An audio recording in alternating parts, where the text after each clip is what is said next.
Suatu ketika ada seorang gadis. Dan dia memiliki rambut yang indah dan panjang sehingga semua orang yang melihatnya tidak dapat mengalihkan pandangannya. Untaiannya sangat ringan, hanya emas. Oleh karena itu, mereka memanggilnya Goldilocks. Untuk semua kecantikannya, dia adalah gadis kecil yang sangat nakal.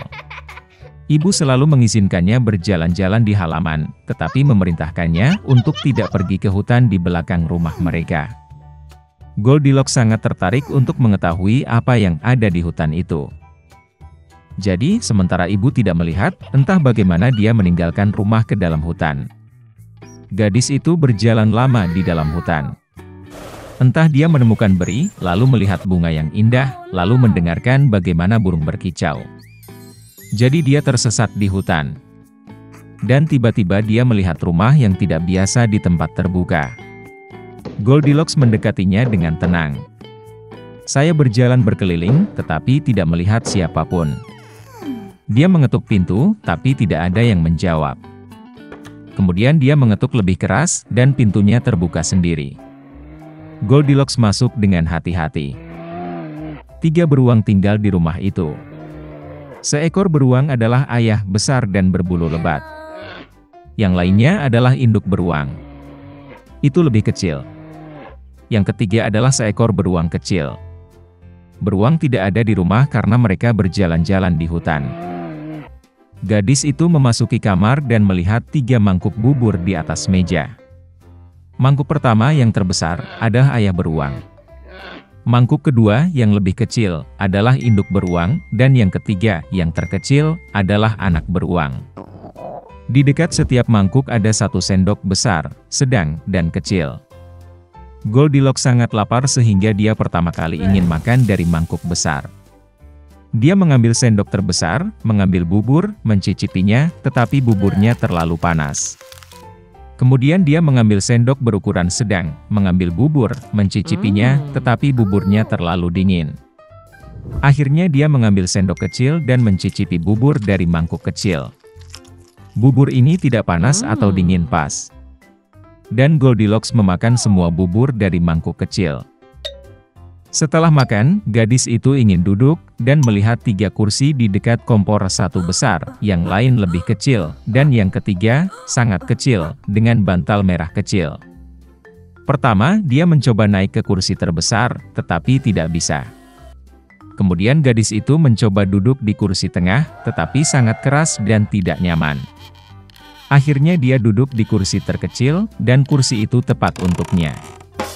Goldilocks sangat menyukai kursi itu sehingga dia mulai mengayunkannya. Kursi itu retak, patah, dan dia jatuh ke lantai. Gadis itu bangkit dan pergi ke ruangan lain. Ada 3 tempat tidur besar, sedang, dan kecil. Pertama, Goldilocks naik ke ranjang pertama, tetapi ranjang itu terlalu tinggi dan keras. Saya berbaring di bagian tengah, terlalu luas dan lembut. Gadis itu berbaring di ranjang ketiga yang terkecil. Dia tepat untuknya.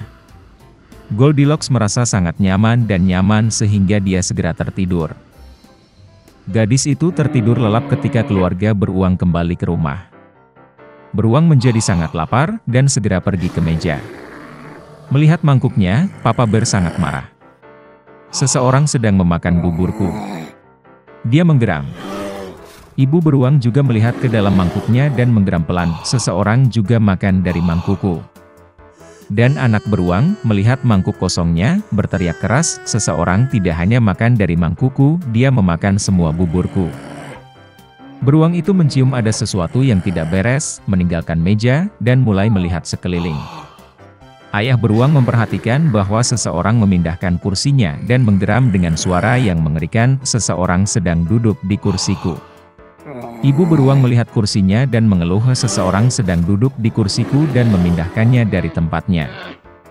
Dan kemudian, beruang itu melihat kursinya yang rusak dan sekali lagi berteriak dengan keras, seseorang tidak hanya duduk di kursiku, tapi juga mematahkannya. Ketiga beruang itu dengan hati-hati masuk ke kamar tidur. Seseorang sedang berbaring di tempat tidurku dan meremasnya. Papa Bear meraung dengan suara yang mengerikan. Dan seseorang juga berbaring di tempat tidurku dan meremasnya, geram ibu beruang.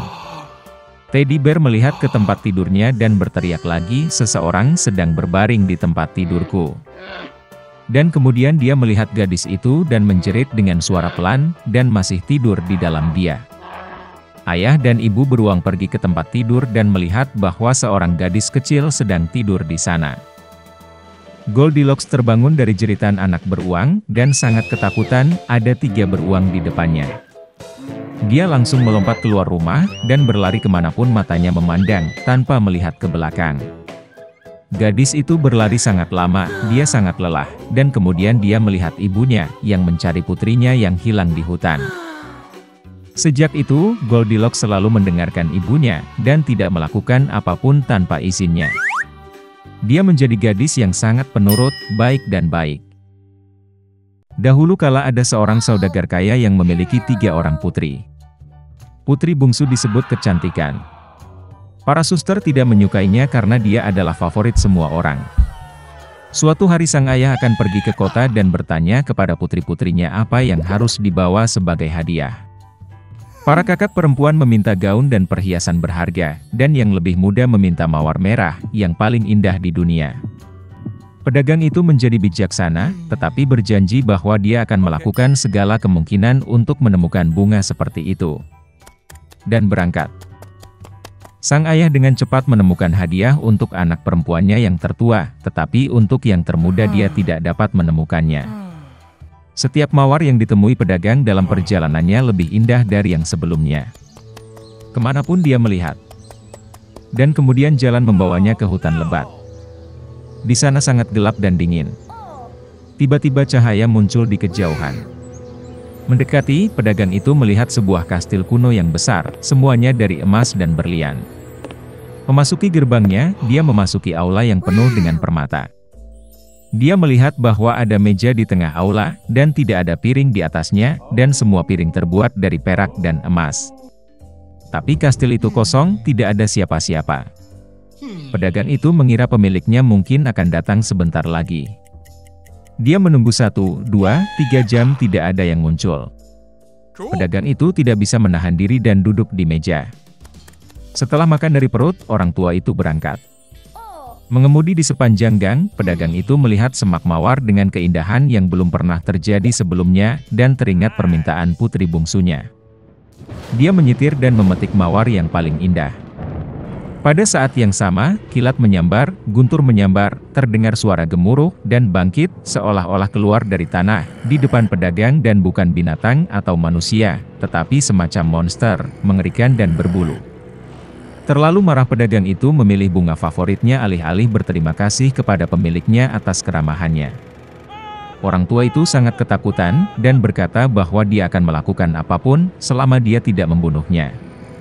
Untuk pelanggaran seperti itu, binatang itu setuju untuk menikahi salah satu putrinya.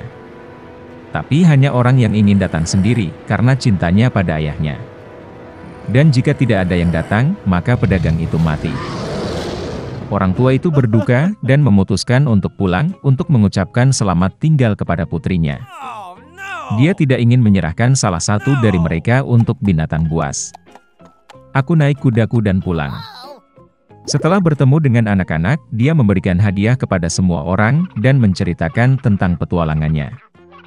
Para kakak perempuan menerkam yang lebih muda, kata mereka, itu salahnya, dia memesan bunga yang buruk, yang sekarang harus dibayar ayahnya dengan nyawanya. Kemana si cantik menjawab bahwa dia dengan senang hati akan pergi ke binatang buas itu, bukan ayahnya. Jadi, keesokan harinya, Beauty mulai berkembang. Kuda itu dengan cepat menemukan jalan kembali ke kastil. Memasuki aula, dia menemukan meja dengan anggur dan makanan lezat. Si cantik mengira binatang itu ingin memakannya, jadi dia memberinya makan. Segera setelah dia makan malam, terdengar suara gemuruh, dan monster yang mengerikan dan berbulu muncul, seolah-olah dari bawah tanah. Dan binatang itu berkata kepada kecantikan bahwa karena dia sendiri datang ke sini atas kemauannya sendiri, itu berarti dia memiliki hati yang baik.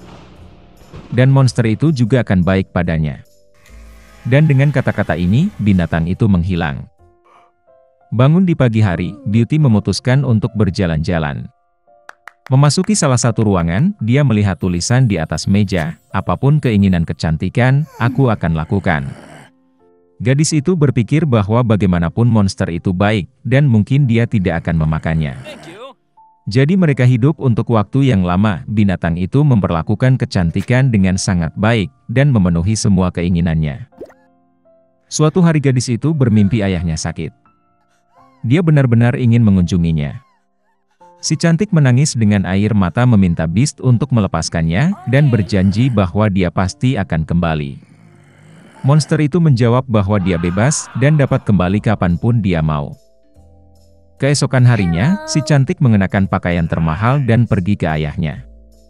Dia sangat senang melihat putrinya selamat dan sehat. Kakak-kakak perempuannya berlari dan melihat bahwa dia menjadi lebih cantik, dan bahkan berpakaian seperti ratu.